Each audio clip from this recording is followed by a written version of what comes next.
empezar a grabarla. Listo. Entonces, comentarles que esta práctica es una de las prácticas nuevas que están en el curso, ¿ok? Y el objetivo es mostrarles a ustedes una aplicación más de lo que es la técnica de cromatografía líquida de alta resolución, ¿ok? Eh, la, la cromatografía de iones es en esencia cromatografía líquida. Sin embargo, es una técnica que está aplicada, como lo dice su nombre, a la detección de iones. Entonces, además de ese objetivo central del análisis o de la técnica, hay ciertas variaciones que son las que vamos a ver. Esta presentación y el material del experimento no pretende ahondar en los temas específicos de cromatografía líquida como tal, ¿ok? Porque partimos del hecho de que para trabajar con cromatografía líquida tenemos que tener algunos conceptos de cromatografía de iones. Como les comentaba, a mí personalmente se me fue el desfase, o de hecho, bueno, la semana pasada no tuvimos instrucción por el hecho de que también, o sea, además de que tenemos chance, eh, estaba el tema de que en principio queríamos dar un poquitito más de tiempo para que ustedes pudieran llegar a la unidad de cromatografía líquida en el curso de teoría. Tengo entendido que no se ha logrado, al menos en Heredia. Entonces voy a tratar de ir como con más pausa, ¿verdad? En ese sentido. Y además indicarles que si tienen alguna duda o alguna consulta, no duden en abrir sus micrófonos e interrumpir, ¿ok? De igual manera, no es un tema que me preocupe tanto porque, vamos a ver, hay conceptos básicos de cromatografía que ya ustedes lo vieron en cromatografía de gases, ¿ok? Entonces, el objetivo de este experimento era analizar el contenido iónico en aguas de consumo, ¿ok? En, en aguas de diferentes locaciones del país. Entonces, ¿qué es la cromatografía líquida o la cromatografía de iones? Perdón. En sí, la cromatografía de iones es una técnica analítica de separación y cuantificación. Vamos haciendo analogías. Igual que en gases yo busco separar y cuantificar sustancias. ¿Ok?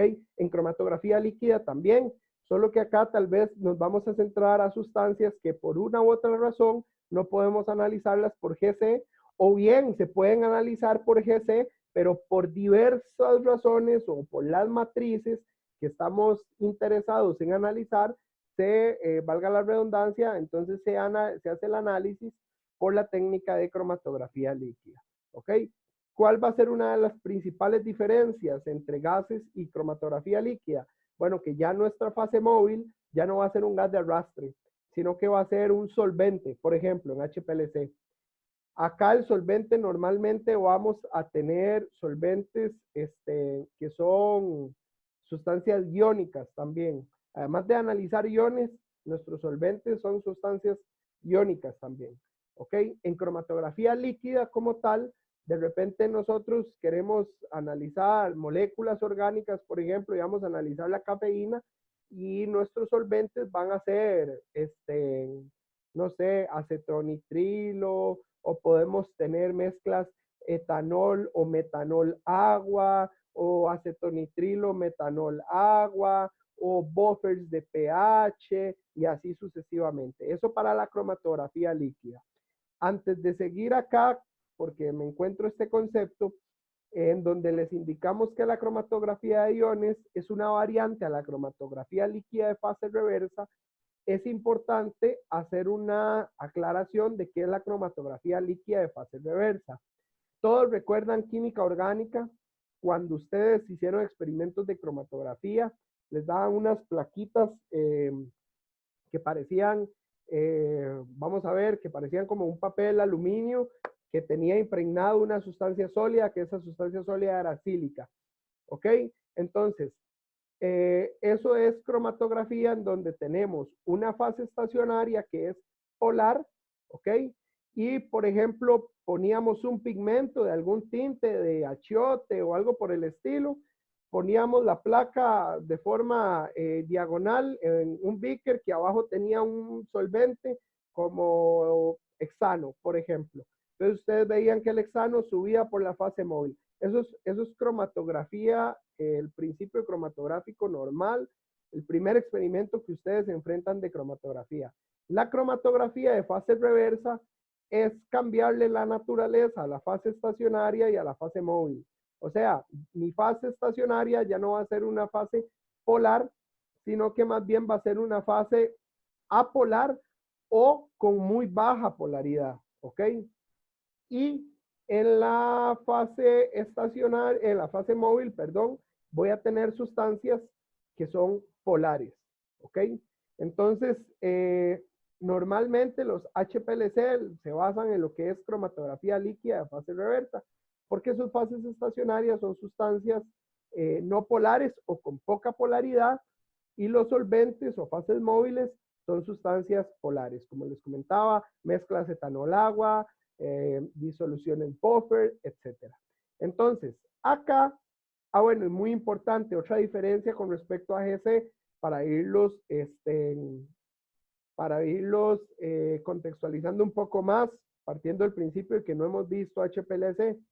Las columnas cromatográficas que se utilizan en cromatografía líquida son columnas empacadas. O sea, ¿qué quiere decir empacadas? Recuerdan que en GC vimos columnas capilares que eran huecas y que la fase estacionaria estaba revestida en el interior del capilar, y teníamos columnas empaquetadas, o sea que había un soporte dentro de la columna, ¿ok? Lo mismo va a suceder en cromatografía líquida y en cromatografía de iones, por ende. Las columnas son columnas empaquetadas, ¿ok? Empaquetadas siempre. Ahora, ¿cuáles son esas variantes que existen normalmente de cromatografía líquida respecto a cromatografía de iones? Una muy importante, el tema de preparación de las muestras. Resulta que como lo que nos interesa es analizar iones, la mayor, para no decir que la única aplicación, porque no es la única, hay muchas aplicaciones, pero la mayor de las aplicaciones que tiene cromatografía de iones es el análisis de aguas naturales, aguas subterráneas, agua de lluvia, agua de niebla, agua de ríos, etcétera, aguas de consumo, que es lo que nosotros vamos a analizar.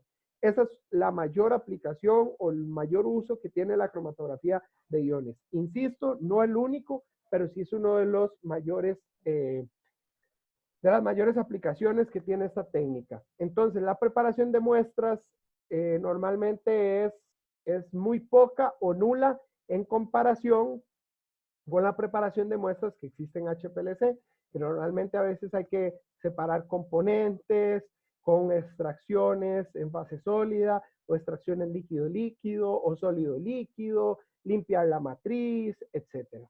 ¿Ok? Entonces, la preparación de muestras es una de las variantes, ya lo vamos a ver. La naturaleza de los eluentes, ya más o menos también les comenté que esa es otra de las diferencias. La composición de las columnas cromatográficas, a pesar de que tanto en cromatografía líquida como en cromatografía de iones tenemos columnas empaquetadas, la naturaleza de la sustancia que está ahí adentro es diferente. Aquí lo que vamos a tener son resinas de intercambio iónico, ¿ok? Y los métodos de detección, similar a GC, que ya ustedes vieron que hay un universo de detectores. En cromatografía líquida también hay muchos detectores distintos. Entonces, la principal diferencia ahí se basa en que en cromatografía de iones, básicamente que tenemos dos tipos de detectores, y uno que se utiliza podría decir igual, para no aventurarme a decir un número, en la mayoría de los casos es el que se utiliza, y es el de conductividad, ¿ok? Y una variante súper importante que diferencia al HPLC de la cromatografía de iones es la inclusión de una etapa más que se llama supresión de conductividad. ¿Ok? Entonces, el esquema general que teníamos en GC era un suministro de gases, un puerto de inyección, un horno en donde estaba la columna y un detector. Similar va a ser en cromatografía líquida. Vamos a tener, en vez de reservorios de gas, vamos a tener reservorios de eluentes o fases móviles, cuyas naturalezas pueden variar, Vamos a tener un sistema inyector, pero este sistema inyector trabaja diferente a los sistemas de gases, porque aquí no va a haber vaporización, aquí la muestra entra líquida. El horno aquí no es importante porque el horno en GC tiene una función mucho más importante que en HPLC. No quiere decir que no hayan hornos en HPLC, sí los hay, porque resulta que hay equipos que tienen compartimentos especiales para termostatizar la columna y así asegurar la repetibilidad o la reproducibilidad más bien de lo que son los métodos analíticos, las separaciones y demás. Sin embargo, no es tan relevante el tema del horno como en GC, que en GC sí los métodos naturalmente y muy comúnmente tienen etapas y programados de temperatura. En HPLC eso no es tan común. En HPLC lo más común es que, ok, se setee la temperatura a, qué sé yo, 35 grados, pero no es que va a existir un programa en el que yo aumente la temperatura, haga rampas o mantenga flats de temperatura. Eso normalmente no sucede en HPLC, ¿ok? Pero sí está la columna y luego viene el método de detección, ¿ok? Eso es como las etapas básicas del HPLC y en el GES, en el IC, que sería la cromatografía de iones, hay una etapa más que es supresión de conductividad, que ya la vamos a ver dónde está, y muy importante saber por qué está, ¿verdad? O sea, saber la razón de esta etapa, ¿ok? Entonces, Profe, una pregunta. dígame, Isabel, Usted mencionó que en la columna hay una resina de qué tipo. de intercambio iónico. Ok, gracias. ¿Okay? Sí, es una resina de intercambio iónico. De eso están fabricadas las columnas cromatográficas de cromatografía de iones. ¿Ok? Entonces, en preparación de las muestras, como les decía, el requerimiento normalmente es muy poco. Vamos a ver, les doy un caso. Yo llego, me voy de muestreo, ando muestreando un río por allá en Cartago. Yo me llevo los viales de las muestras, tomo la jeringa del río de una vez, nada más la filtro, lo meto en el vial y eso fue toda la preparación de muestra que tuve que hacerle a la muestra, valga la redundancia, para luego poderla llegar a analizar. Es muy, muy sencillo, ¿ok? ¿Por qué? Porque yo lo que ando buscando son los iones que están disueltos en el agua, ¿ok? Entonces, en aguas naturales, normalmente, como les decía, la preparación es mínima. Básicamente, que filtrar la muestra, porque eso sí es muy importante, al igual que bueno, en cromatografía líquida en general, estos sistemas que están viendo acá ven que parecen como unos trompitos. Esos trompitos se les denomina acrodiscos. Bueno, hay gente que le dice acrodiscos, en realidad son filtros de jeringa. El nombre genérico son filtros de jeringa. ¿Cómo están compuestos estos filtros? Estos filtros hay de diferente material. Por ejemplo, hay de teflón o hay, se me olvidó el otro material que, bueno, son filtros que les llaman hidrofílicos, o sea, son filtros que están diseñados para filtrar matrices acuosas, porque los de teflón a veces no son tan buenos para filtrar agua porque el teflón es hidrofóbico, ¿cierto? Entonces, si la muestra tiene mucho sólido y el teflón, al ser hidrofóbico, usted trata de bajar esa jeringa y usted le puede poner su peso encima que no le va a pasar porque se obturó con mucho del particulado que hay y demás.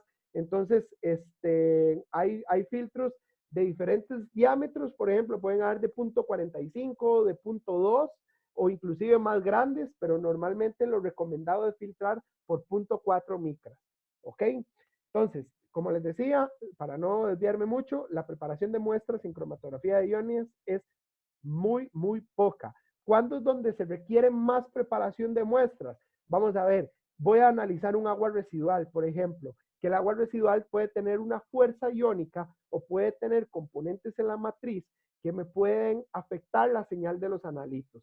Entonces, ahí sí me va a interesar hacer, qué sé yo, de repente una dilución de la muestra. Entonces, esa es la preparación que hay que hacerle y listo. Hago la dilución de la muestra y a esa dilución de muestra, qué sé yo, por darles un número, tomo 1 mililitro de la muestra, lo diluyo en 25 y esos 25 mililitros los meto en la jeringa, filtro y lo que me salió va para el cromatógrafo directo, ¿ok? O hay casos en los que sí hay que hacer tal vez un procedimiento más complejo. Este sistema que está acá es un sistema que se llama, bueno, esto que ven como una jeringuita con un sólido, son sistemas de extracción en fase sólida. Esos sistemas de extracción en fase sólida se utilizan un montón en HPLC. Vamos a ver, yo les había contado la experiencia que yo había trabajado analizando residuos de medicamentos en lo que son bovinos, ovinos, aves y demás. Había que agarrar, qué sé yo, el hígado de una vaca y analizarlo, procesar la muestra, hacer extracciones para ver si había un contaminante específico, si había un residuo de avermectinas, por ejemplo. Entonces, la muestra como tenía tanta grasa, proteínas y demás, a pesar de que hay etapas que uno prelimpia la muestra y demás, estos sistemitas lo que hacen es hacerme una extracción del analito. Ya eso en la práctica, bueno, perdón, en el curso de teoría van a ver más detalle de los sistemas de extracción y microextracción en fase sólida. Pero básicamente que lo que me hacen estos sistemas es, uno, o me retienen todas las cochinadas, impurezas de la matriz y me dejan pasar el analito y mi solvente, o dos, me retienen al analito y luego yo le hago unos lavados con otro solvente para poder obtener al mismo. ¿Ok? Estos son los sistemas de microextracción en fase sólida o extracción en fase sólida. ¿Cuándo podemos utilizar estos? Por ejemplo, el análisis de nitrito, usted puede analizar cloruro, nitrato y nitrito, que son sustancias iónicas, ¿verdad? En una matriz no de agua, sino que en una matriz alimenticia. Por ejemplo, llamémosle una carne curada, un embutido.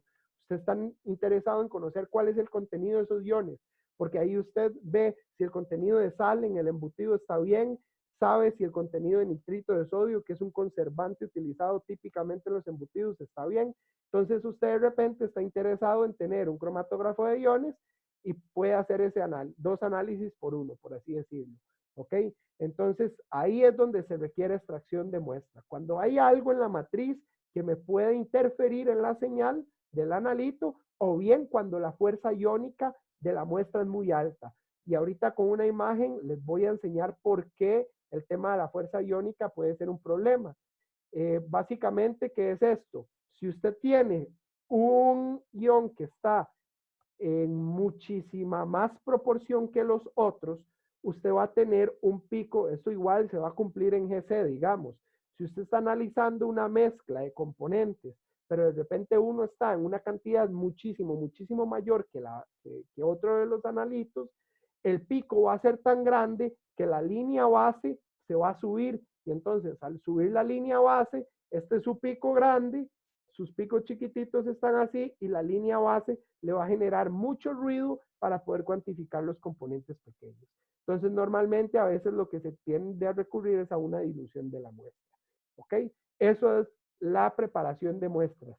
Esta diapositiva la había metido por acá, nada más para recordarles cómo es que ingresa una muestra en un cromatógrafo líquido. ¿Ok?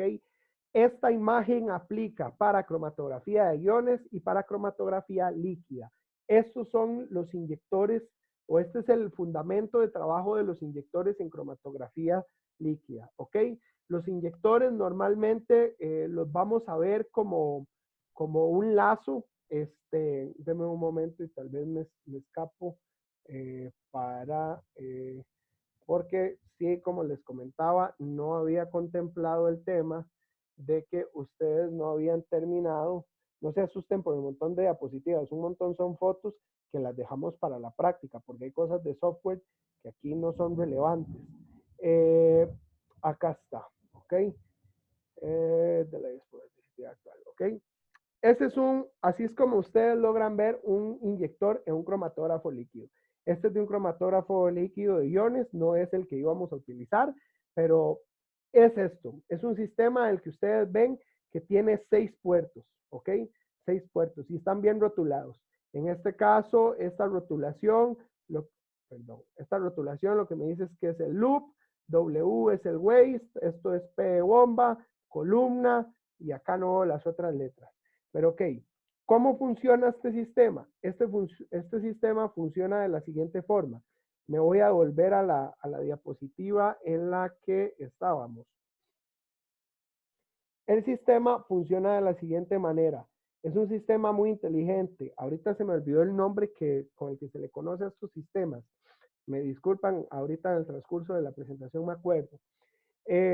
Básicamente que lo que tenemos es lo siguiente. Hay dos posiciones, ¿ok? En el inyector.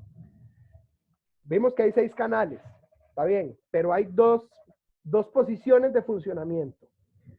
Una que se le llama posición de cargado y otra que se le llama posición de inyección, ¿ok? Entonces, hay formas diferentes de ver ese inyector. El que les acabo de presentar, ustedes lo ven así en el cromatógrafo, ven cuando se cierra la puerta, ven un puerto en el que ustedes inyectan y listo. Hay otros cromatógrafos que le dicen posición de inyección, posición de cargado. Y usted mueve una piecita, nada más. ¿Ok? Entonces, ¿cómo es la posición de cargado? ¿Qué es cargado? Cargar el loop. Aquí en cromatografía líquida hay una ventaja. Resulta y acontece que la repetibilidad usted la logra manejar o controlar a través de algo que se llama lazo de muestra, ¿ok? El sample loop. El lazo de muestra es un embobinadito de cable, ¿ok? Y ahorita me devuelvo a mostrárselos allá. Es un embobinadito de cable en el que tiene una medida específica. 10 microlitros, 25 microlitros, 100 microlitros, 500 microlitros. Hay de diferentes volúmenes. ¿De qué va a depender que usted meta más o menos muestra? De lo que usted anda buscando. Si usted anda buscando analitos que están en concentraciones muy pequeñas, de repente vas a requerir meter más muestra, ¿ok? Sin embargo, todo es un equilibrio. Si meto mucha muestra, los analitos que están normalmente me van a obturar la columna. Entonces, hay un equilibrio y eso depende mucho del método analítico que usted vaya a implementar. Igual, insisto, para no desviarme, la muestra ingresa por uno de los puertos y cada puerto tiene conexión con 2 puertos más, que son los que están a la par. Entonces, aquí lo que estamos viendo a la izquierda es la posición de cargado.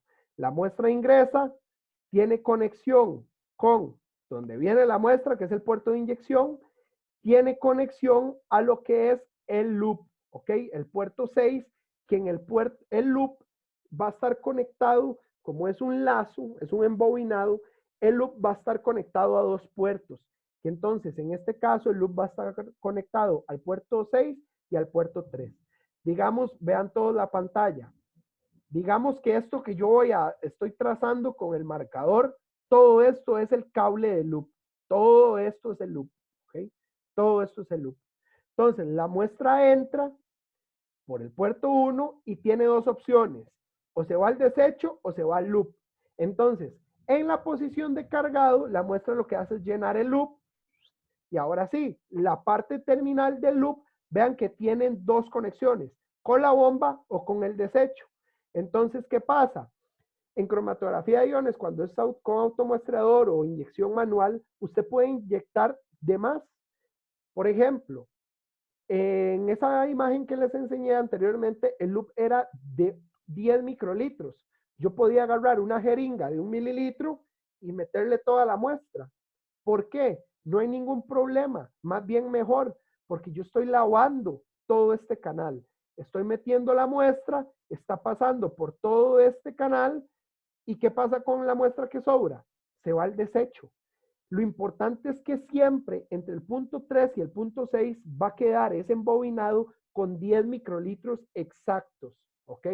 Entonces, este sistema de inyección, la principal ventaja es que me estandariza la repetibilidad de inyecciones.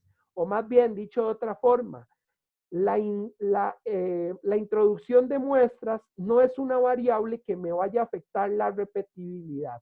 ¿ok? ¿Por qué? Porque ya está estandarizado, no como en HPLC, no como en GC, que yo tenía que inyectarlo de una forma rápida y la única forma de estandarizarlo era con un automuestreador. Aquí, con automuestreador o sin automuestreador, siempre se va a inyectar la misma cantidad, fija, fija, fija, ¿ok? ¿Qué está pasando al otro lado del sistema? Por así decirlo. De ahí, la otra conexión es lo que viene de la bomba, que la bomba es lo que me trae los eluentes. Recuerden que yo al tener fases móviles líquidas, no gaseosas, que me van a trabajar o se van a mover por presiones, yo ocupo tener una bomba. Entonces, ahí en teoría van a ver los diversos tipos de bombas. Entonces, las bombas, por ejemplo, una bomba peristáltica va a estar trabajando con sus pistoncitos, succionando, inyectando la fase móvil, el líquido, ¿ok? Entonces, lo que viene de la bomba pasa por acá y se va directamente a la columna.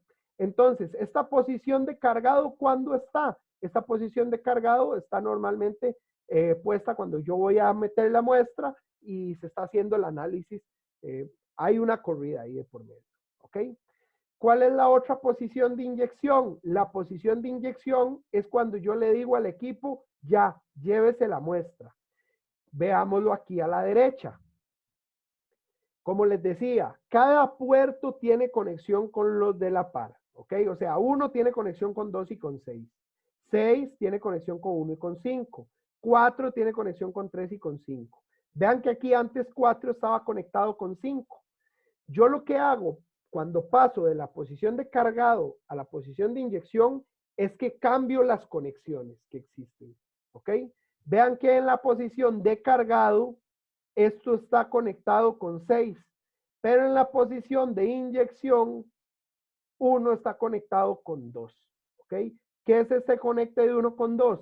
Si usted mete muestra cuando ya usted le dijo voy a inyectar, no importa, a pesar de que estás haciendo un error porque le estás diciendo al equipo, ya cargué la muestra, voy a inyectarla y si usted le mete más muestra de lo que debe, no hay problema. La muestra se va a ir al desecho directamente.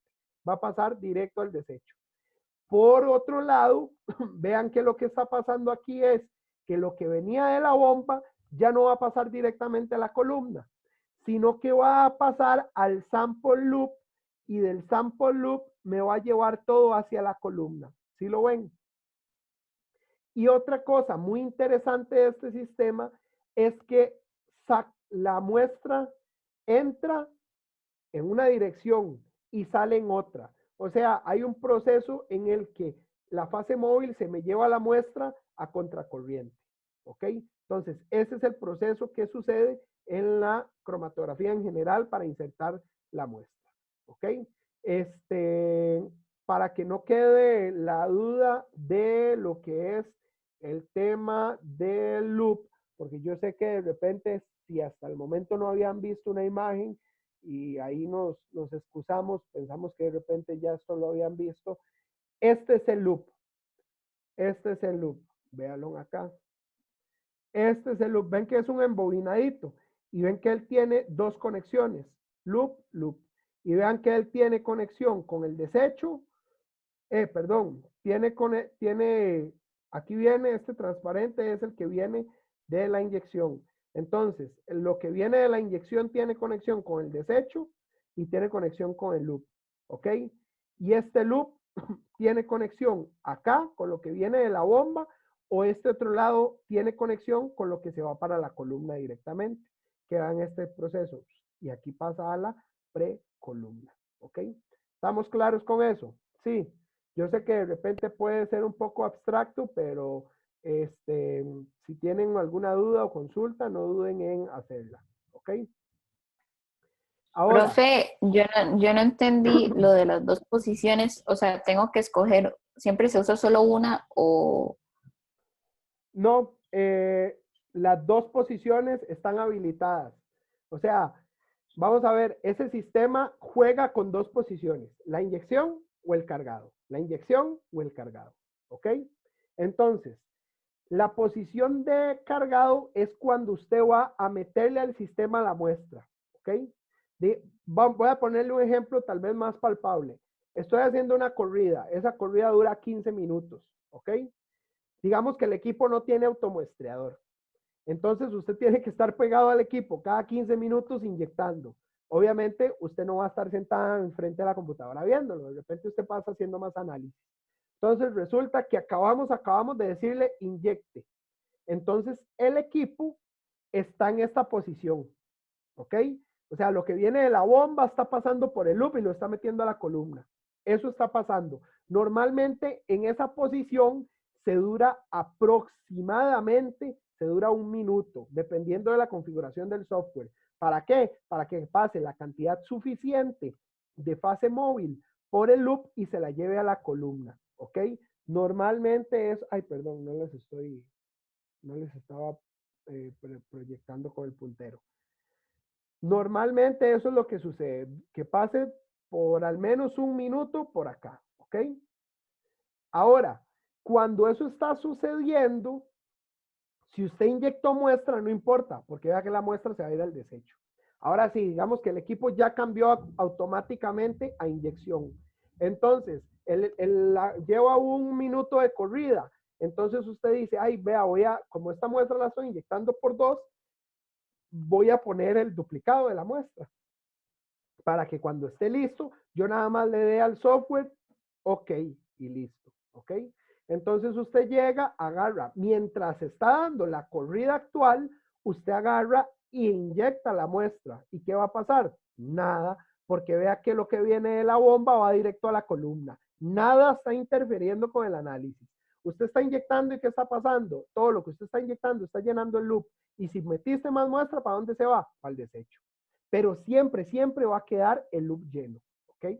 Entonces, esa es la ventaja de este sistema, que al tener 2 posiciones, usted no requiere de, o sea, usted puede precargar la muestra, ¿sí me explico? En cambio, en GC no, en GC usted no puede inyectar cuando se está corriendo un análisis. Aquí en cromatografía líquida sí se puede hacer, ¿ok? En este caso, el tema de la inserción de muestra de cromatografía líquida, cromatografía de iones, no tiene ninguna diferencia, ¿ok? No hay diferencia alguna. ¿Estamos claros? Sí.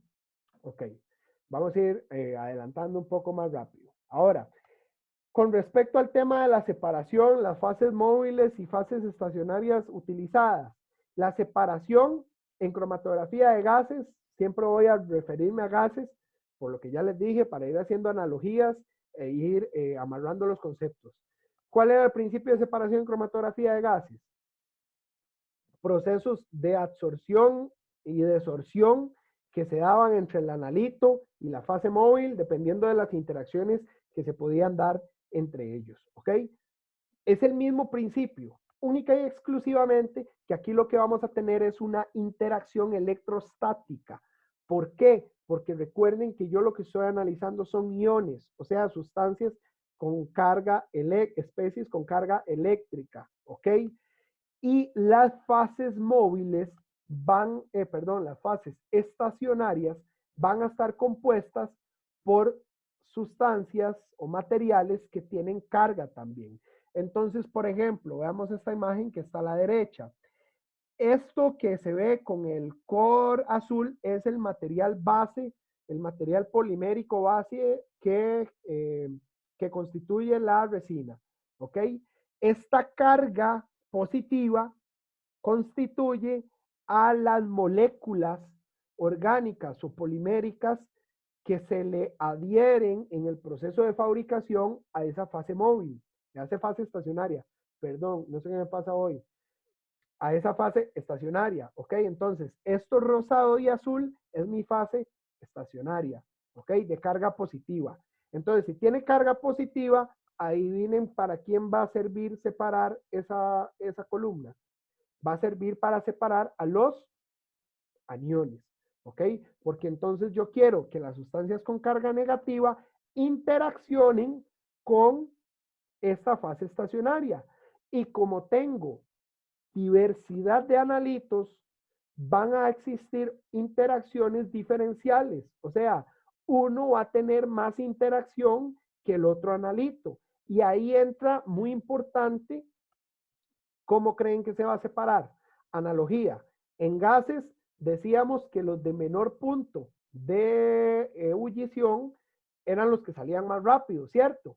¿Por qué? Porque al tener menos punto de ebullición se volatilizaban más rápido, de repente iban a tener inclusive menos interacciones dentro de la columna y por ende salían más rápido. ¿Ok? Entonces aquí en iones, ¿cuál va a ser el principio? Si lo que tenemos son cargas o interacciones electrostáticas, aquí el principio de separación va a ser que dos factores claves: tamaño del ion y la carga del ion. ¿Ok? Entonces, si yo llego y les digo, vamos a ver, voy a darle 3 aniones, cloruro, nitrato y sulfato, ¿quién va a salir primero? Como les comentaba, 1, tamaño del ion. Estos dos, nitrato y sulfato, son iones poliatómicos, ¿ok? Cloruro tiene carga -1, nitrato tiene carga -1. Ambos tienen la misma carga. Este tiene -2. Entonces, como tiene más carga, recuerden que la ley de Coulomb me decía que la fuerza electrostática es igual a, bueno, es proporcional al producto de cargas entre el radio al cuadrado, ¿ok? Entonces, entre esos tres, si yo analizo solo por carga -1, el que me va a salir más rápido es el cloruro. ¿Por qué? Porque es un ion monoatómico. Luego me va a salir el nitrato. ¿Por qué el nitrato me va a salir primero que el sulfato? Dos razones. El nitrato tiene carga -1, el sulfato tiene carga -2. Y además, recuerden que el nitrógeno es más pequeño que el azufre. Y además el sulfato tiene 4 oxígenos. O sea, el sulfato, además de tener carga 2 menos, es más voluminoso. Entonces, de repente, va a tener más interacciones en la fase estacionaria. Principalmente el tema de la carga es lo más relevante. Y cuando tenemos especies con la misma carga, entonces ahí ¿cuál criterio de discriminación aplicarían?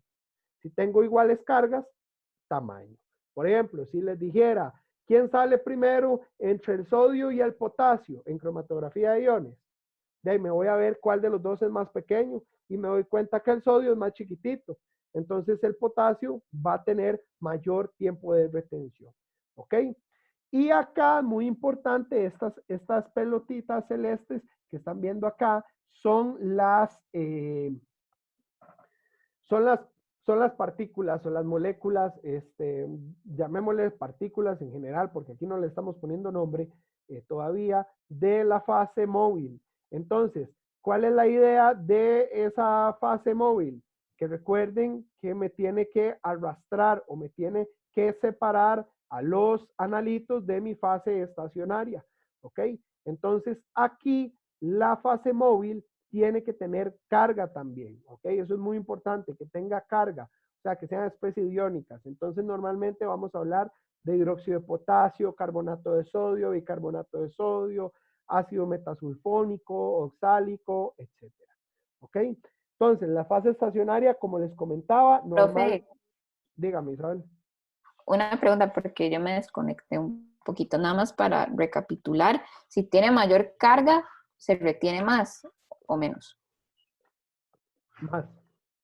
Más. Ok, Más, sí, entonces, perdón, acuérdese de esto, nada más, recuerden la ley de Coulomb, que la ley de Coulomb, voy a ver si puedo rayar por acá, la ley de Coulomb les decía que la fuerza es directamente proporcional al producto de las cargas. Sí, bárbaro, no puedo dibujar ahí, me disculpan.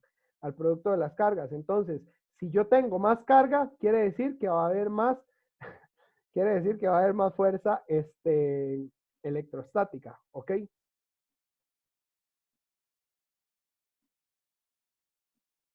¿Qué más? Creo que está silenciada, Isabel. bien, está bien. Sí, ya. Es que como me desconecté, escuché como a ratos y otros ratos no. Ok, Pero ok. sí está bien. Está bien, perfecto. Entonces, estas son las fases estacionarias. Son muy similares a las fases estacionarias que vamos a ver en cromatografía líquida, que son sustancias que normalmente se recubren sobre un soporte sólido. En este caso hay pelotitas de resina de tipo etilvinilbenceno o divinilbenceno y sobre esas sustancias que además son porosas, se recubre la superficie que me participa en el intercambio iónico, sean para cationes o sean para aniones. Entonces, si yo quiero separar aniones,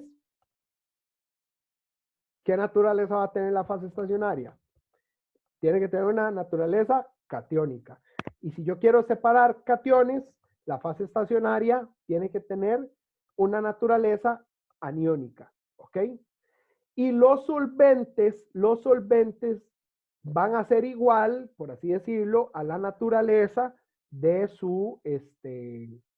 de los analitos que se quieren separar, ¿ok? Entonces, por ejemplo, si yo quiero trabajar en el análisis de aniones, yo voy a utilizar hidróxido de potasio, carbonato de sodio, bicarbonato de sodio. Esos son los más utilizados, ¿ok?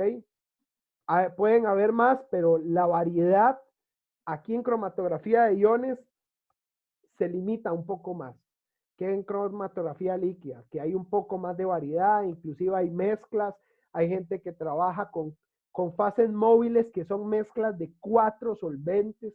Puedo yo tener IPA, agua, metanol, acetonitrilo, es muy difícil que exista algo, o sea, no es que es tan común, pero se puede hacer, o puedo tener fases móviles de 3 eluentes, mezclas proporcionales de 30, 40, 30, qué sé yo, ¿ok? Acá no sucede eso, acá la variedad es un poco más restringida. Y para el análisis de cationes normalmente se utiliza ácido metasulfónico, es el más utilizado, pero se puede utilizar también el nítrico o el disoluciones muy diluidas, ¿verdad? O el oxálico, ¿ok? Y algo muy importante acá es que en HPLC normalmente ustedes pueden ver, hola, ustedes ponen HPLC en Google y les va a aparecer una imagen muy similar a esta, en donde hay diferentes módulos, ¿ok? Y ustedes ven unas botellas encima. Ahí es donde están los eluentes. En cromatografía de iones tenemos la facilidad de trabajar con algo que se llama generadores de eluentes. ¿Ok? Esos generadores de eluentes me permiten a mí fabricar mis fases móviles. ¿Ok? A partir de un reservorio. Entonces, es lo que les estoy mostrando en la segunda y tercera imagen. Déjame un momento, porque se me secó la garganta.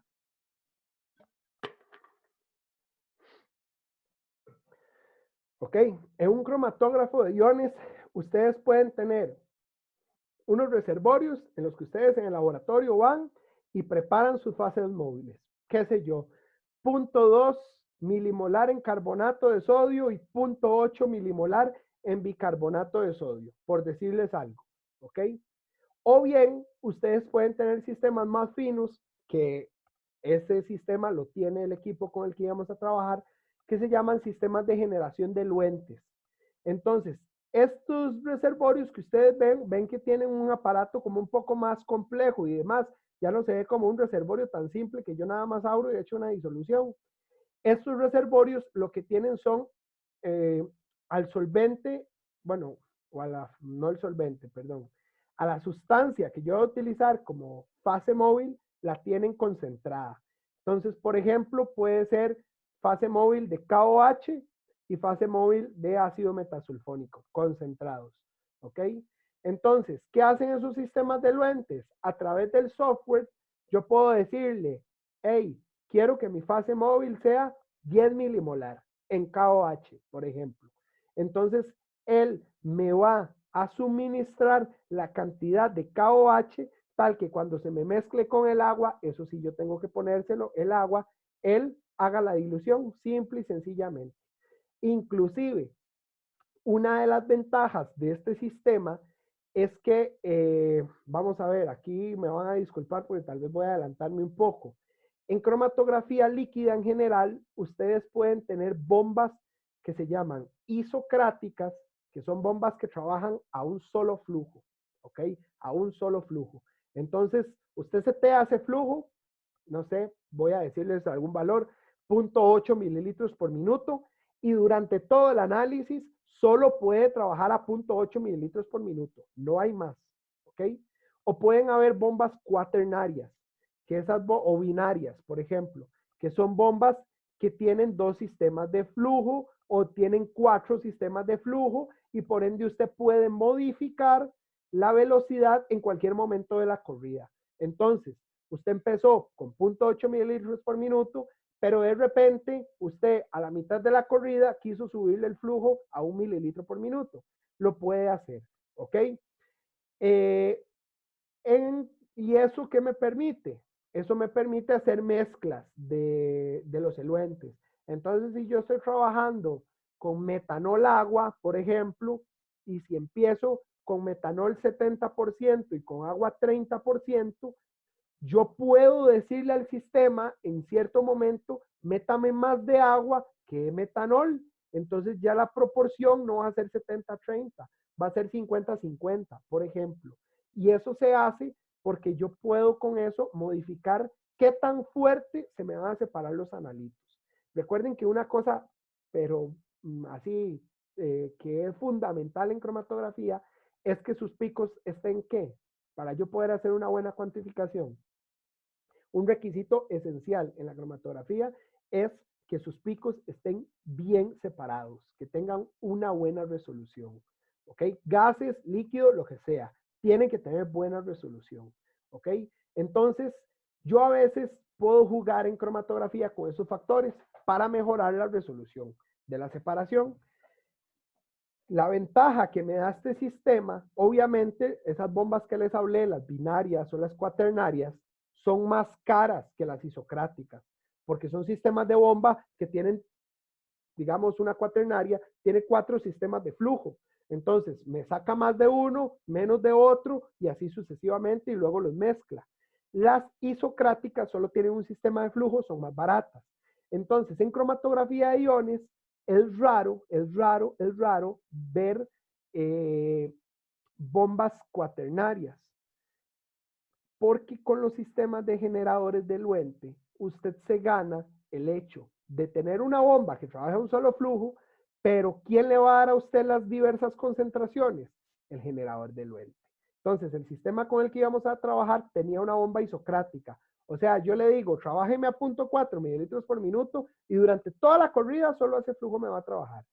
Pero yo podía decirle al generador de eluente, trabájeme de los 0 minutos a los 10 en 10 milimolar, pero de los 11 a los 20, trabájeme a 30 milimolar, ¿ok? Yo podía hacer eso. ¿Y por qué? Tal vez la pregunta aquí es, ¿y por qué quiero yo cambiar las concentraciones? Porque aquí, recuerdan cuando en cromatografía les dije, cuando estamos hablando de las diferencias entre gases y líquidos, les dije que en gases una parte muy importante era el control de temperatura, que yo hacía rampas de temperatura. En cromatografía líquida no se hacen esas rampas de temperatura con el horno. Adivinen qué se hace si yo quiero que los analitos salgan más rápido. En vez de rampas de temperatura, yo hago rampas en la concentración del solvente. Entonces yo le puedo meter mayor fuerza de eluencia a la fase móvil y con eso jalarme los analitos para que la corrida no se haga tan larga. ¿Ok? Entonces esa es la ventaja de los generadores de eluente. Los generadores de eluente, esto es un sistema que ellos tienen que se llama CRTC, que es el acrónimo de Continuously Regenerate Trap Column. Entonces, ese sistema, ¿qué es lo que hace? Ese sistema tiene un cátodo y un ánodo, ¿ok? Entonces, en ese cátodo y en ese ánodo se aplica un voltaje. En este canal de abajo, por así decirlo, el CRTC es como un sándwich de plástico, es una carcasa de plástico en donde hay 2 canales que están tipo sándwich. Cátodo, ánodo, como tapas, y en el puro centro hay una membrana, sea de intercambio catiónico o de intercambio aniónico.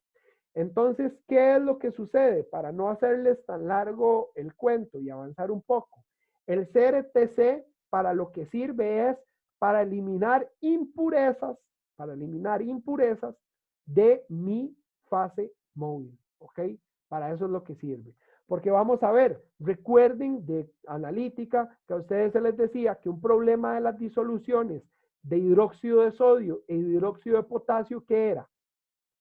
para fines analíticos, ustedes llegan, valoran una disolución de hidróxido de sodio y tiene contacto con el aire, uno de los problemas es que puede absorber CO2 y el CO2 en un medio alcalino va a formar carbonatos, ¿cierto? Entonces, no es nada raro que en esos eluentes que nos venden vengan impurezas. Entonces, lo que hace el CRTC es eliminar esas impurezas. ¿Y cómo lo hace? A partir de una electrólisis del agua, en donde en el cátodo acá, él genera un proceso en el que se genera OH, se generan electrones que a la vez en la membrana de intercambio aniónico, el carbonato me logra pasar a un efluente que solo lleva agua y ahí se me va a dar una neutralización y yo elimino el carbonato por un medio electrolítico, ¿ok? Porque en el ánodo, si acá se dio una reducción, acá se tiene que dar una oxidación, ¿cierto? En el ánodo es donde se me generan los electrones, ¿ok? En el cátodo es donde se me genera la reducción, generando iones OH- e hidrógeno, y en el ánodo, al darse la oxidación del agua, lo que me genera son iones H+ y 2 electrones. Esos iones H+ me neutralizan el carbonato y con eso yo logro eliminar esas impurezas. Y de manera similar sucede o acontece un proceso para el CRTC en la parte de cationes. Cuando yo estoy utilizando ácido metasulfónico, tengo una membrana de intercambio de cationes y elimino cationes que no voy a utilizar en mi determinación, como lo que son residuos de metasulfonato de sodio que pueden venir en el sistema. ¿Ok? Eso más o menos es los sistemas de generadores de eluentes. Un sistema en donde yo tengo mis eluentes concentrados, vía software, yo le digo al equipo, prepáreme las fases móviles, quiero que me la prepare a esta concentración durante toda la corrida o quiero que me haga gradientes de concentración. A pesar de que trabaje un mismo flujo, hágame gradientes de concentración. Y un sistema muy importante de los generadores son los CRTC, que son sistemas mediante los cuales yo elimino impurezas. Y otro aspecto importante es que también tiene que haber una remoción de gases disueltos. Entonces, otro complemento al generador de eluentes, además del CRTC, es que hay membranas de difusión de gases. ¿Ok? En este caso les poníamos un ejemplo de una corrida cromatográfica para aniones. Acá igual en cromatografía es básico, ya ustedes lo saben, lo vieron en GC, que todo cromatograma siempre viene acompañado de las condiciones cromatográficas, columna, eluente. En este caso vean que hay una fuente de eluente, ¿verdad? Porque yo tengo generadores de eluentes. Entonces, si mi fuente es un generador de eluentes, entonces aquí lo especifican, un generador de eluentes del tipo 2 de KOH con un CRTC, etcétera. ¿Ok? Como les decía, vean que yo puedo poner gradientes 10 milimolar de 0 a 10, pero de 10 a 45, quiero que se dé esa rampa de 10 a 25 minutos y así sucesivamente. Así es como se ve una separación. Esta imagen se las puse porque vean lo que les decía.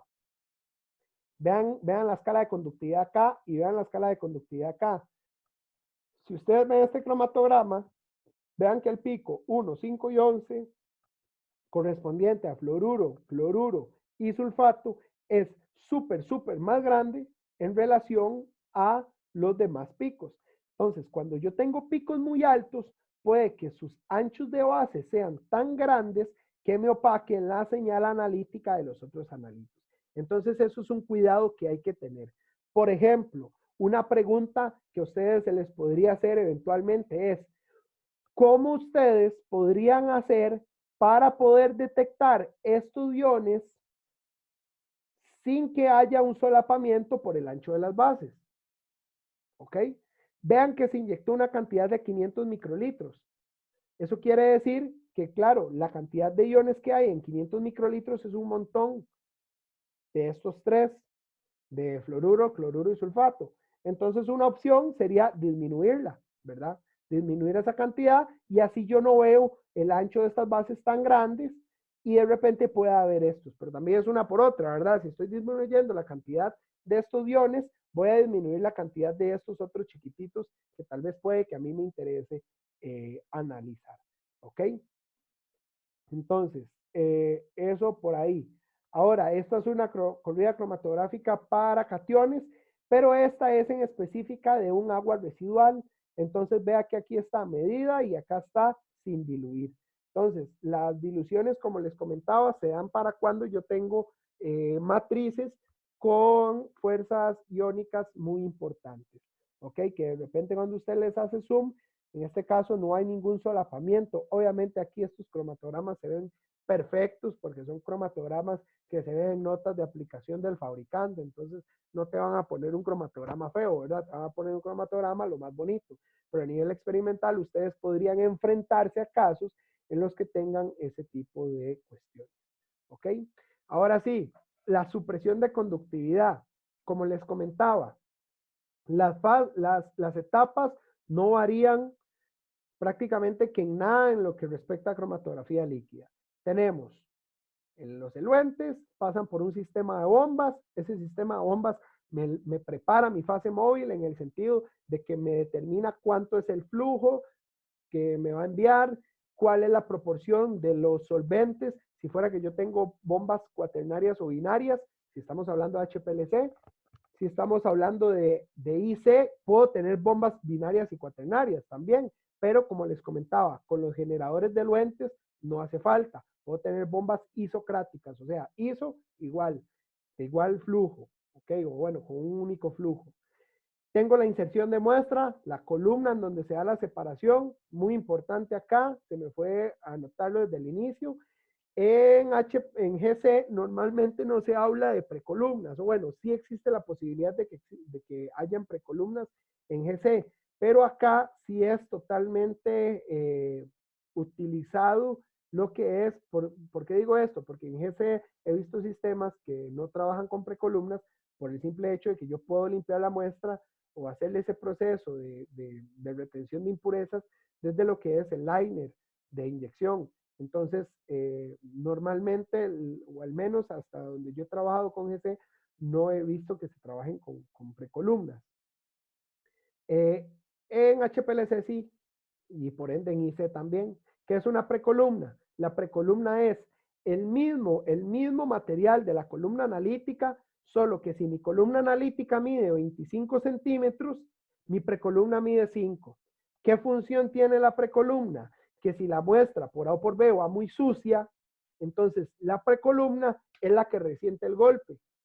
Y es más fácil cambiar una precolumna que una columna, no en términos operativos, porque en términos operativos nada más es ajustar y meter férulas nuevas y vámonos, sino que a nivel de dinero sí puede ser muy importante la diferencia de precio que existe entre una columna y una precolumna. Por ejemplo, una precolumna dice, hace poco compré una, me costó $200. La columna me costó $1,500. Entonces, es un tema de economía, ¿ok? En HPLC normal, por así decirlo, después de la columna vamos a tener un método de detección. Y en ese método de detección, dependiendo del que sea, vamos a ver nuestros datos. Sin embargo, en IC, un paso fundamental y súper crítico es la supresión de conductividad, ¿ok? La supresión de conductividad es fundamental. ¿Por qué? Porque es quien me va a atenuar el background. ¿Y qué es el background? Recuerden, yo estoy analizando aniones. ¿Qué naturaleza tiene la fase móvil? Es una sustancia iónica también. Por ejemplo, pongamos el caso de KOH. Entonces, los detectores que son más comúnmente utilizados en en IC, son detectores de conductividad. Entonces, ¿cierto o no que la fase móvil me va a tener un efecto? Claro, si tiene sustancias iónicas, tengo un detector de conductividad, voy a tener una señal de fondo muy importante. Yo siempre doy esta analogía. Esta imagen es bastante buena y explicativa en términos de que sin supresión, esta es mi conductividad base. ¿ok? Entonces vean los picos de los analitos, se ven muy chiquititos. Pero cuando yo meto supresión, aquí dice con supresión química, ya vamos a ver, en la diapositiva anterior decía que hay dos métodos, la supresión química y la supresión electrolítica. Con la supresión, y aquí quitemos química, con la supresión en general, yo lo que hago es bajarle esa línea base, ¿ok? Un ejemplo que yo siempre pongo, y creo que es bastante bueno, es una analogía muy buena, es el siguiente. Supongamos que que estuviéramos en el aula, ¿ok?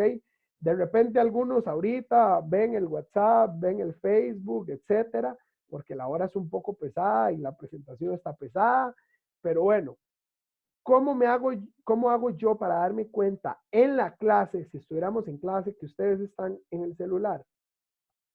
De repente la respuesta algunos la ven obvia y van a decir, de ahí, porque me vas a ver, supongamos que nada más lo tienen ahí en la mesa, a la par del cuaderno, yo no me doy cuenta que lo tienen directamente en la mano, nada más están pasando disimuladamente el dedo. ¿Cómo me doy cuenta yo para saber si el celular está encendido o apagado? Muy fácil. Algunos dirán, de ahí, vas a ver el brillo de la pantalla, totalmente de acuerdo. Pero no creen ustedes que si yo llego y apago previamente la luz del aula, voy a ver más fácil el brillo de las pantallas, ¿cierto? Lo mismo sucede en cromatografía de iones. Si yo llevo ya después de la columna cromatográfica separados mis analitos que van a tener una respuesta a un detector de conductividad, yo los voy a ver separados, claro, como están acá. Pero si yo a esa fase móvil, que además que ya ella tiene conductividad, le quito su conductividad, yo voy a poder ver mis analitos de una manera más fácil. ¿Ok? ¿Cómo funciona el principio de supresión? Básicamente que hay dos sistemas, químico o electrolítico. En ambos casos, el principio es el mismo. ¿El mismo en qué sentido? En que lo que tenemos es una reacción química del tipo ácido-base. ¿Ok? Pongan atención a esta imagen. Entonces, tenemos que en este canal central, yo llevo a mis analitos y a mi eluente. Digamos que el eluente era hidróxido de sodio. ¿Ok? Entonces, los sistemas de supresión tienen tres canales. ¿Ok? El canal central, en donde va lo que salió de la columna cromatográfica, que viene siendo el eluente y mis analitos, ¿ok? Y dos canales paralelos o exteriores en los que yo llevo agua o regenerante. El regenerante se utiliza en la supresión química. Entonces, en este caso estamos en el CRC, que es Chemical Regenerate Suppressor. O sea, el supresor con regeneración química o supresión química. ¿Ok? En la supresión química, como les decía, se tiende a utilizar ácido sulfúrico. Entonces, vean dos cosas importantes. Los flujos son a contracorriente, o sea, la fase móvil y mis analitos llevan un sentido y el regenerante por los dos canales del regenerante lleva dos sentidos distintos. Esto que ustedes ven aquí en celeste es una membrana de intercambio catiónico. Entonces, si aquí los cationes son H+, y aquí los cationes son el sodio de la fase móvil y los cationes que estén en mi muestra, ¿qué se va a intercambiar? De ahí se van a intercambiar los cationes del hidróxido de sodio o el hidróxido de potasio, van a ser eliminados del canal central, ¿ok? Y al canal central van a entrar iones H+, ¿ok? Entonces, al entrar iones H+, van a reaccionar con los iones OH-, ¿ok? Y va a haber una neutralización. Entonces, al final de ese proceso de supresión, yo ya voy a tener menos cantidad de iones, ¿ok? Y lo que voy a tener van a ser mis analitos disueltos en agua, de manera tal que yo los pueda detectar más fácilmente. Lo mismo sucede para el sistema de supresión química para el análisis de cationes, solo que aquí en vez de ácido sulfúrico, yo lo que tengo es tetrabutil amonio, ¿ok? Entonces, que es una disolución básica. Acá en vez de intercambiar H+, yo lo que intercambio son OH-. ¿Ok? Entonces, básicamente que así es como se da el proceso de supresión química. Ahora, esta es la otra forma de verlo. Digamos que el supresor es un cartucho plástico, tal vez como de este largo y un tanto así de grueso, tal vez, en donde, como les comentaba, son 3 canales principales, 2 de regenerante, el central, que es el que lleva el eluente, y entre ellos lo que hay son membranas de separación, ¿ok? Membranas de intercambio iónico como separadores para facilitar ese proceso, ¿ok? Ahora, el ERS, que es la supresión electrolítica. La supresión electrolítica, vean que trabaja igual, un sistema central, 2 sistemas laterales, solo que en este caso, vean que en los sistemas laterales no me entra ni ácido sulfúrico, ¿verdad? Ni me entra tetrabutilamonio, sino que lo que me entra es agua. ¿Quién me genera el H+ y quién me genera el OH-? Yo acá lo que voy a tener son un ánodo y un cátodo. Entonces, a través de la aplicación de voltaje, yo promuevo la oxidación y la reducción del agua. Cuando promuevo la oxidación del agua, en este caso, lo que iría a generar serían los electrones y los iones H+. Y cuando promueva la reducción del agua, lo que voy a generar es hidrógeno que va a ir disuelto ahí en el sistema que va hacia los residuos y voy a generar OH-. Entonces igual a través de las resinas de intercambio se da el mismo y yo puedo hacer la neutralización, sea de los OH- de mi fase móvil o de los H+ que venían en la fase móvil según sea el sistema de separación. Normalmente el amperaje que uno mete en el software es un amperaje que ya está determinado o se puede calcular dentro del mismo sistema y es obviamente dependiente de la concentración de la fase móvil. O sea, menos concentración de fase móvil, menos milivoltaje, menos miliamperaje voy a tener yo que meterle al sistema. ¿Ok? Y ahora, los sistemas de detección que más ampliamente son utilizados son los detectores de conductividad. Puede resultar obvio, ¿no? Si estamos analizando iones, ¿qué vamos a meter para que nos detecte iones? Algo que detecte la capacidad de conducir electricidad. Entonces vamos a meter detectores de conductividad eléctrica. ¿Ok? Sin embargo, hay aplicaciones muy específicas para las cuales se puede utilizar otros detectores tipo detectores de radiación electromagnética. Llámese detectores de radiación UV, detectores de radiación visible o hasta inclusive detectores de fluorescencia. ¿Eso en qué caso se utiliza? Cuando yo quiero analizar, por ejemplo, cromo 6 o hacer la especiación de cromo para analizar ciertos metales de transición, pero normalmente eso a veces requiere de otra etapa y ya eso requiere cambios a nivel inclusive de hardware. O sea que hay que meter otro módulo físico en el sistema para que después de que me pasa la supresión de conductividad, o bueno, después de que salga la columna, hay procesos que se llaman derivatización post-columna. ¿Qué son esos procesos de derivatización? Que usted introduce en el sistema, ya cuando fue separado, una sustancia que me reacciona con mi analito y me forma un cromóforo. Entonces ahí es donde yo puedo meter un detector de radiación electromagnética. ¿Ok? Entonces, para ir cerrando el tema de base teórica y demás, ¿qué ventajas tengo yo de la cromatografía de iones? Primero, hay los ámbitos ámbitos lineales de trabajo son súper amplios. Cuando yo empecé a trabajar con esta técnica, trabajaba en el modelo más sencillo de cromatógrafo que había.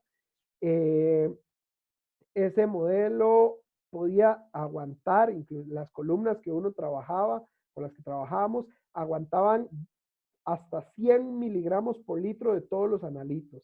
Sin embargo, actualmente se puede trabajar hasta más centenas de miligramos por litro, o sea, llamemos hasta 500 miligramos por litro, y yo puedo empezar a hacer las curvas de calibración inclusive desde los 0.1 miligramos por litro, inclusive hay analitos que a más baja concentración, 0.05 miligramos por litro, pueden dar buenas señales analíticas, ¿ok?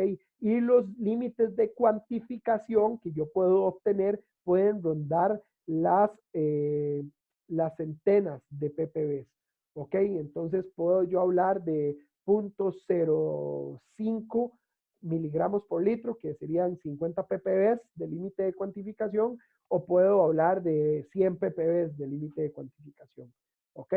El manejo, como les comentaba, es relativamente fácil en términos de preparación de muestra.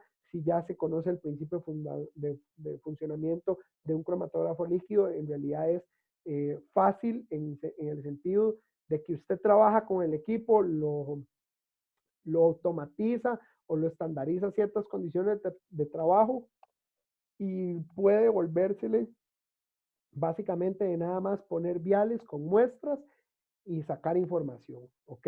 Entonces es una de las ventajas que existe con estas técnicas cuando se logran automatizar con generación de lentes, cuando se logran automatizar con automuestreadores, ¿ok? Y obviamente, y no por último menos importante, el tema de que se pueden analizar varios analitos, ¿ok? Recuerden que yo en cromatografía, una de las ventajas en general de toda la cromatografía es que yo puedo separar mezclas de dos o más componentes y cuantificarlas. ¿Ok? ¿Qué aplicaciones existe para cromatografía de iones? Como les mencioné al inicio, lo más normal es análisis de aguas naturales, lluvia de consumo, subterráneas, para hacer evaluaciones hidrogeoquímicas, ver si la calidad del agua de un acuífero es apta, buscar un determinado contaminante en aguas de consumo, o agarrar una muestra de consumo y ver cuál es todo su contenido iónico para ver si se adapta a los parámetros de calidad de agua de consumo y demás. Otras matrices alimenticias, como les comentaba ahora, el tema de los embutidos, yo podría analizar cloruro, nitrato y nitrito en una sola corrida para un embutido, y son parámetros o analitos que normalmente se buscan en la industria de los productos cárnicos. Y todas esas ventajas, pues de repente, y las diversas aplicaciones que tiene la cromatografía de iones, ha hecho de que sea un método de referencia. Por ejemplo, hay un método de referencia de la EPA y un método de referencia del Standard Method, en donde se avala, por así decirlo, o se recomienda el uso de cromatografía para hacer el análisis de iones en aguas, como les comentaba ahora, aguas naturales de consumo, aguas residuales, aguas superficiales, etc. ¿Ok? Entonces es una de las ventajas de cromatografía de iones. A pesar de que no vamos a hacer el tema, como nos quedan unos 10 minutitos, a pesar de que no vamos a hacer el tema del procedimiento, voy a pasarles rápidamente, porque sí vamos a hacer el análisis de datos. ¿Ok? Entonces, como les comentaba, la preparación de muestras es nula. Básicamente que lo único que se hace en este caso es filtrar la muestra con una membrana de 0.4 micrómetros y se llena un vial. ¿Cómo son los viales de este sistema? Los viales de este sistema tienen una particularidad. Resulta que son estos que ven en esta tercera imagen, son viales no usuales de cromatografía, porque los viales de cromatografía, los de gases y los de cromatografía líquida o los HPLC normales, los automuestreadores de HPLC normales, trabajan con viales que son de 1 mililitro, tal vez 2 mililitros a lo mucho, y tienen tapas con un septum. Entonces, usted nada más destapa, o inclusive a veces sí hay que prensar el septum para que quede bien cerrado. Pero en este caso son viales de 5 mililitros, que estas tapas ven este punto blanco. Ese punto blanco es un acrodisco. Ese acrodisco sirve como medio filtrante. Y resulta que este sistema no trabaja por succión. Esos otros automuestradores que les comentaba rompen el septum, y cuando ya está la jeringa adentro, succionan muestra y van y la inyectan. Estos no, estos se les para una jeringa y por presión le sacan el agua. O sea, la jeringa empuja el filtro. Cuando termina la corrida cromatográfica, usted encuentra el filtro aquí abajo en el puro final del vial. Nosotros preparamos un video de la técnica como tal, la revisión del equipo, que se los vamos a estar colgando en el enlace que ya está disponible en el chat de esta sesión. Ese enlace, como siempre, ya tiene la presentación, el documento, algunos artículos de referencia especializada que vienen dentro del procedimiento y ahí se les va a colgar los videos. Ya está la primera parte. Resulta que el video duraba media hora y por problemas técnicos no somos no somos editores de contenido, entonces por problemas técnicos con el software que utilizamos no podíamos convertir el video de media hora porque era muy pesado. Lo grabamos con una cámara de buena resolución que hace los videos muy pesados, entonces se los vamos a subir en 4 partes. Ya tenemos las 1, 2 y 4 partes. La tercera parte no la hemos podido sacar del software. Entonces ahí se los vamos a ir colgando, ¿ok? ¿Cómo se trabaja en cromatografía de iones el tema de la cuantificación? Si hubiéramos hecho la práctica, me importa que conozcan esto para que vean una de las ventajas. Resulta que el sistema puede analizar 6 cationes, o se tiene ahorita, el método implementado que se tiene es para analizar 6 aniones y 6 cationes. ¿Ok? Entonces, ustedes dirán, juepucha, tenemos que hacer 12 curvas de calibración. Sí y no. Resulta que lo que se hubiera hecho es que se hubiera realizado a partir de disoluciones madre de 1000 miligramos por litro de cada analito, se hubiera realizado una disolución de trabajo de aniones. ¿Ok? Esa disolución de trabajo de aniones hubiera sido mixta, hubiera sido un cóctel. O sea, hubiera tenido fluoruro 10 miligramos por litro, cloruro 100 miligramos por litro y así sucesivamente. Estas eran las concentraciones recomendadas para la disolución de trabajo. Entonces lo que se les decía era, calculen el volumen de alícuota para preparar 200 mililitros de esa disolución. O sea, de una disolución de aniones que tuviera todos estos aniones en esa concentración. ¿Ok? Y ya luego, a partir de esas disoluciones de trabajo, lo que se les pedía era que prepararan la curva de calibración. Entonces, ahora sí, nada más iba a haber un patrón 1, patrón 2, patrón 3, 4, 5, 6, inclusive hasta el 7. Podíamos hacer 7 patrones, porque cada patrón iba a tener a todos los 7 analitos. Y después que construyéramos los modelos de regresión lineal para hacer las cuantificaciones respectivas. ¿Ok? Entonces, todo esto, por así decirlo, ya está. Y una de las cosas que normalmente se hace en cromatografía de iones son controles de calidad. Como normalmente las corridas cromatográficas duran tanto, las de cromatografía líquida al menos, en este caso, bueno, en HPLC podemos tener corridas de hasta 2 minutos, minuto y medio por muestra. La idea es esa, que las corridas sean cortas. Pero en cromatografía de iones, por más que usted optimiza, como son varios analitos, nosotros lo que hemos llegado a optimizar como máximo en tiempo son 27 minutos de corrida. O sea, eso no hubiera alcanzado para que todos ustedes analizaran muestras y curva en una sesión de laboratorio normal. Entonces, por eso íbamos a dejar trabajando el equipo overnight, o sea, con el automuestreador inyectando toda la noche. Entonces, como se inyectan tantas muestras, eso es algo muy importante que de repente a veces a ustedes en otras prácticas, bueno, años anteriores en el curso no se les permeaba eso, que cuando los automuestradores son muy bonitos y todo lo que ustedes quieran, porque me permite trabajar el equipo continuamente, pero es bueno siempre tener controles de calidad. ¿Y qué son esos controles de calidad? Ok, usted analizó la curva, analizó muestras, entonces usted dice, bueno, ya después de 20 muestras, voy a meter una muestra que yo sé cuál es la concentración para evaluar si todo sigue bien en el equipo. ¿Ok? 20 muestras más, otra vez otro control de calidad. En cromatografía de iones, esos controles de calidad se pueden hacer muy sencillos.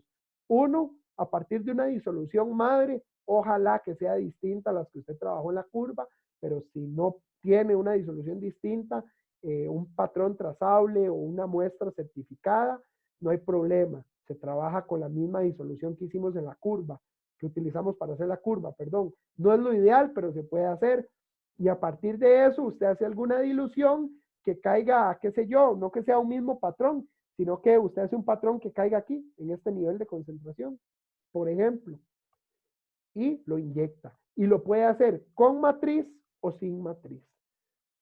Entonces, cuando se hace con matriz, uno lo que trata es que sea concentración baja en términos de lo que yo estoy planificando, porque yo voy a aforar con la matriz. ¿Y para qué me sirve eso? Para dos cosas, ver si el equipo anda bien y ver si la matriz que yo estoy analizando me está metiendo alguna interferencia. Porque si yo luego de analizar ese control de calidad no logro obtener una recuperación aceptable para la concentración de analito que yo adrede añadí, quiere decir que la matriz me está dando algún problema. ¿Ok? Entonces, eso para que lo tomen en consideración. ¿Ok? Preste para ver, sigue bloqueado para los usuarios, dejen un permiso para accesar. Ok, ahí me disculpa, gracias Miguel. Vamos a, es que perdón, porque ahorita veo que hay varios chats y algunas, son, aquí hay, algunas, a ver, algunas observaciones. Sí, gracias, Rosa. Los inyectores son válvulas, se les conoce como válvula de 6 pasos, pero había otro nombre también, que era el nombre de los inventores de ese sistema. Era bastante cómico, pero no me acuerdo si era inyector de Rhodes o algo por el estilo, pero sí, son válvulas de 6 pasos. Y la fase para aniones, que también se puede usar la hidroximetil aminometano como fase móvil. Sin embargo, pues a veces de repente es más barato usar sales como carbonato de sodio o hidróxido de sodio, bicarbonato de sodio. Y respecto a lo que apunta Miguel, sí, tiene razón. Ahorita supuestamente estaba habilitado para quienes tuvieran el enlace, nada más entraran, pero ya me voy a fijar. Nada más para terminar con esto, como les decía, si trabajan con matriz, normalmente la idea es que yo prepare la disolución de control de calidad a un nivel bajo de concentración, porque voy a forar con la matriz, entonces voy a tener una concentración del control de calidad por acá. Entonces yo luego lo que hago es restar la concentración de la muestra para analizar cuánto logré recuperar de lo que yo realmente añadí. ¿Ok? Obviamente la muestra tiene que haberse analizado previamente por otro lado.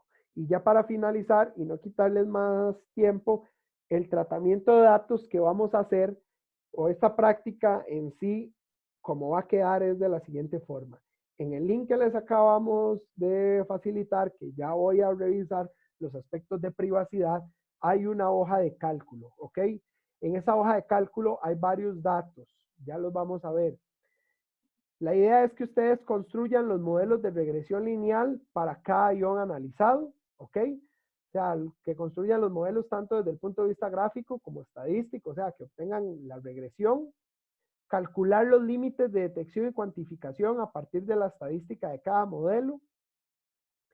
¿Por qué esto es importante? Porque a mí me llamó mucho la atención cuando una vez dando el laboratorio de química de aguas en licenciatura, estábamos analizando unas aguas de consumo, hay unos iones que no salen, normalmente no salen o son concentraciones tan bajas que están por debajo del límite de cuantificación y resulta que me di cuenta que más del 70% del curso me puso concentración 0 miligramos por litro.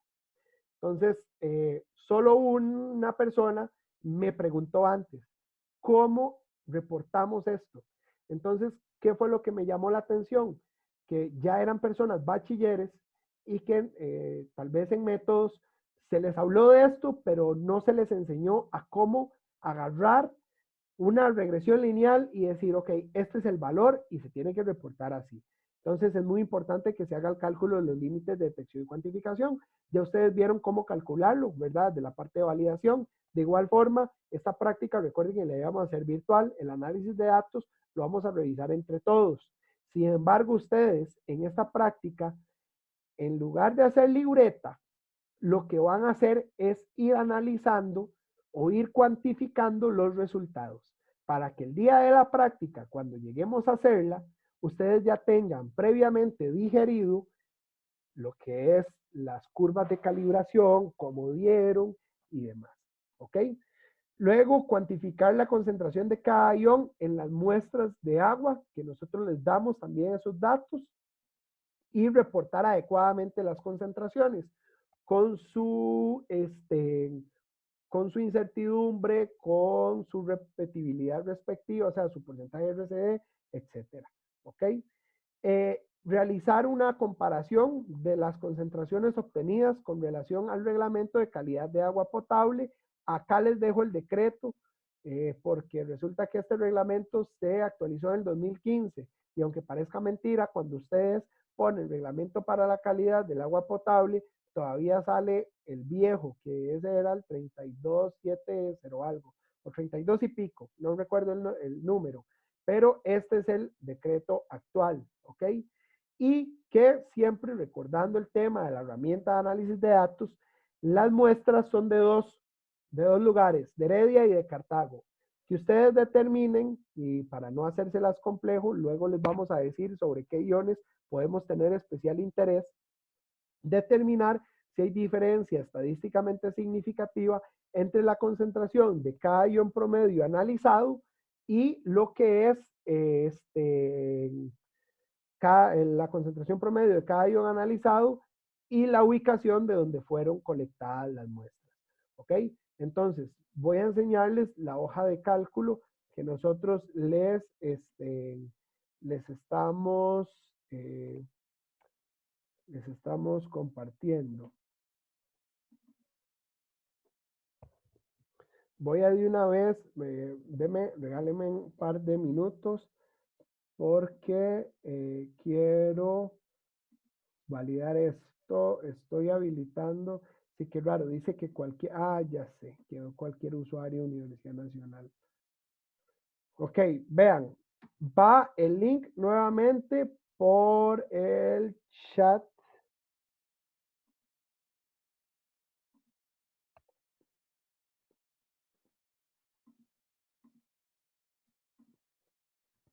Va el link por el chat. Listo, ahí está el link. Ya en principio a partir de ese podrían ingresar. Si ustedes ingresan ahí van a encontrar todo lo que les dije ahora. Van a encontrar la primera parte del video, que es una parte corta. Faltan las 3, que son más largas, que en total las 4 partes suman 30 minutos. Encuentran esta presentación. Van a encontrar el video de esta instrucción. Encuentran los artículos y van a encontrar esta hoja de cálculo, ya para ir cerrando. Van a encontrar esta hoja de cálculo, ¿ok? Esta es la hoja de cálculo con la que vamos a trabajar en esta sesión, ¿ok? Entonces, ¿qué tienen? Analito, nivel de concentración, la concentración y el área, ¿ok? Entonces tenemos una hoja para cationes, litio, vean que por cada patrón tienen 3 repeticiones, ¿ok? Por cada patrón tienen 3 repeticiones. Y tienen, en algunos tienen 5 niveles de concentración y en otros tienen inclusive hasta 7 niveles de concentración. Por ejemplo, vean magnesio. En magnesio tienen 7 niveles de concentración. ¿Ok? Entonces, ¿cuál es la idea? Uno, que ustedes se enfrenten a hacer un análisis de datos más complejo, ya no solo un triplicado de mi incógnita, porque ustedes, sí, pues de repente no estaban viendo lo que les compartía. ¿Sí veían la hoja de Excel? Sí, ok. De repente ustedes no van en la vida real no se van a encontrar que solo tienen que analizar un triplicado de muestra, ¿verdad? Entonces, para que se calculen las curvas de calibración o los modelos de regresión lineal para cada analito, ¿ok? Entonces, como vean en este caso, tenemos hasta 8 niveles de concentración para cloruro y así sucesivamente. Y las muestras, acá lo que tenemos son las áreas para cada analito, ¿ok? Entonces, están acomodados por provincia. Tenemos hasta 18 muestras no mentira, tenemos más, tenemos 36 muestras de Heredia y tenemos poco menos muestras de Cartago. ¿Ok? Entonces, la idea es que ustedes logren transformar estos valores de áreas, los logren transformar a concentraciones. Y noten que tenemos duplicados de muestra. ¿Ok? Entonces quiere decir que entre esta área y esta otra área, ustedes tienen que sacar una sola concentración. Entonces, ¿para qué les damos esto? Para que se enfrenten a algo más real, a analizar a hacer un análisis más complejo, a tener que agarrar duplicados de varias muestras, calcularles concentración, incertidumbre, etcétera. ¿Ok? Entonces, como les decía, la libreta de esta práctica va a ser el preanálisis de esta base de datos. Al menos calculando los modelos de regresión lineal para cada analito y al menos montando una parte de cómo ustedes van a cuantificar esos analitos de las muestras que les estamos dando. ¿Ok? O sea, dejar ahí al menos concentración y las fórmulas y demás para luego revisarlo. ¿Estamos? ¿Alguna duda, consulta? ¿Esto se puede hacer en R o es más fácil en Excel?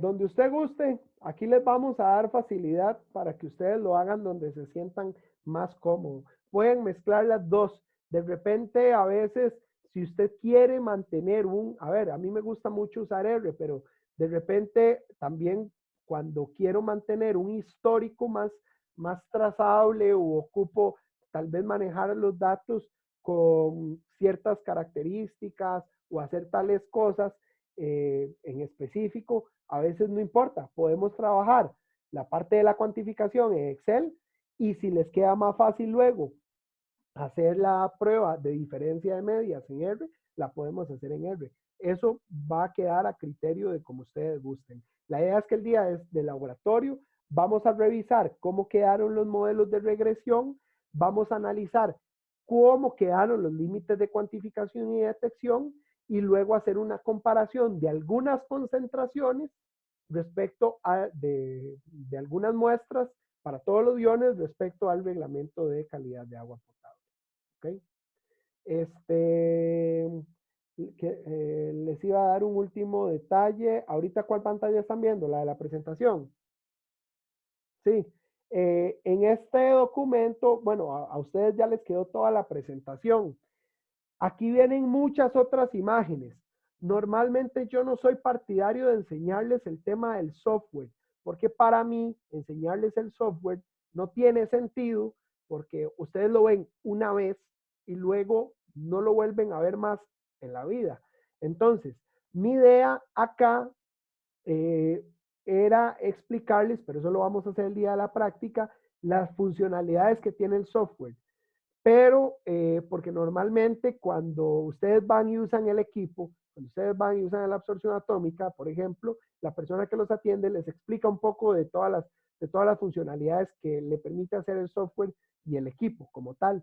Entonces, por eso fue que metí varios pantallazos de cómo se ve el tema del software y ahí explicarles algunos aspectos muy importantes.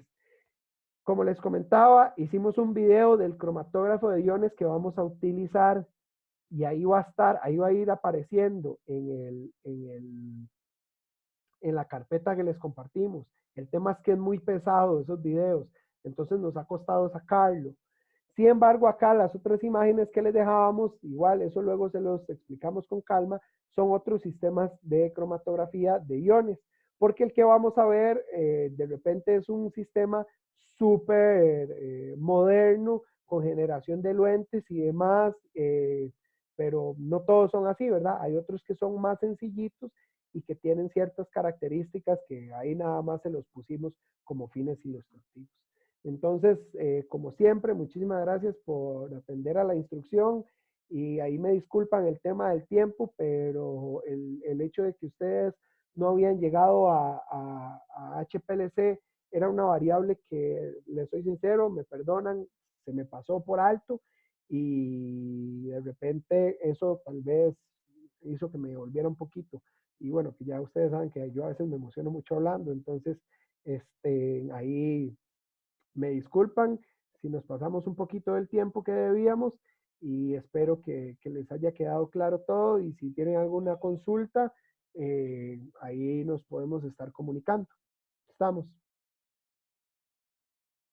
¿Okay? Profe, el plan de los laboratorios presenciales lo van a pasar por el aula virtual. Sí, sí, sí. Ahí se los vamos a colgar. De hecho, yo se los voy a hacer más fácil. Yo se los voy a pegar en la imagen del cuadro, se las voy a pegar ahí en el Teams para que lo tengan más a la mano. Porque yo sé que en el Teams ustedes pueden verlo desde el celular, pero el aula virtual a veces tienen que entrar, clave, buscar el aula, bla, bla, bla. Entonces ahí se los voy a pegar como una imagen. Igual va a quedar en el aula porque es el medio oficial, ¿verdad? Pero para que sepan que van a quedar en los dos lados. Estamos. ¿Alguna otra duda, consulta? ¿No? ¿Estamos? Entonces, pues nada, nos vemos cuando podamos vernos. La próxima semana es el quiz. Si tienen dudas, consultas, insisto, no duden en externárnoslas. Y ahí en esa carpeta van a ir apareciendo los videos, inclusive el video de esta instrucción. Estamos, entonces pasen buenas.